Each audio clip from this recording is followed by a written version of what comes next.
जिथे पाणी नव्हतं तिथे आज आशा वाहते.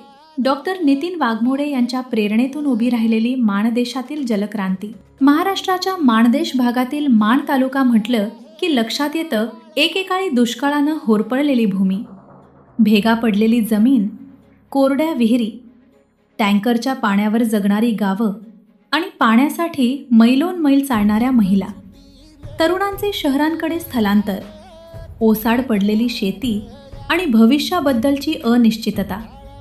पण या संघर्षमय परिस्थितीत एक दूरदृष्टी असलेला संवेदनशील अधिकारी पुढे आला. Doctor Nitin Waghmode, commissioner of income tax, Pune. त्यांनी ही समस्या केवळ प्रशासनिक विषय म्हणून पाहिली नाही, तर ती समाज परिवर्तनाची संधी म्हणून स्वीकारली.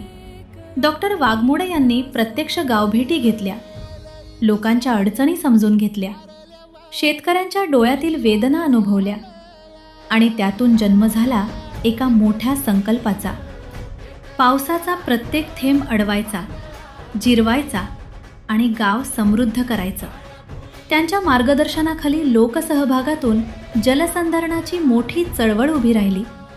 Continuous contour trench, deep contour trench, शेततळे, नाल्यांचे खोलीकरण आणि रुंदीकरण, गॅबियन स्ट्रक्चर, मातीचे बंधारे अशा विविध कामांद्वारे गावागावात जलसंधारणाची मजबूत पायाभरणी झाली. पाणी फाउंडेशनच्या वॉटर कप स्पर्धेमुळे ग्रामस्थांमध्ये उत्साह आणि जागरूकता निर्माण झाली. लोक स्वतःहून श्रमदानासाठी पुढे आले. पहाटेपासून सुरू होणारं श्रमदान, उन्हातही न थांबणारी मेहनत आणि प्रत्येकाच्या मनात एकच ध्यास, आपलं गाव पाण्यानं समृद्ध करायचं. आता पाहूया या जलक्रांतीची ठळक यशस्वी आकडेवारी. एकूण 55.12 लाख घनमीटर जलसंधारणाची कामे पूर्ण झाली. त्यातून निर्माण झालेली जलसाठ्याची क्षमता एकूण 551 कोटी लिटर इतकी आहे. त्यामुळे 65 गावांमध्ये जवळपास 60,000 नागरिक लाभार्थी झाले.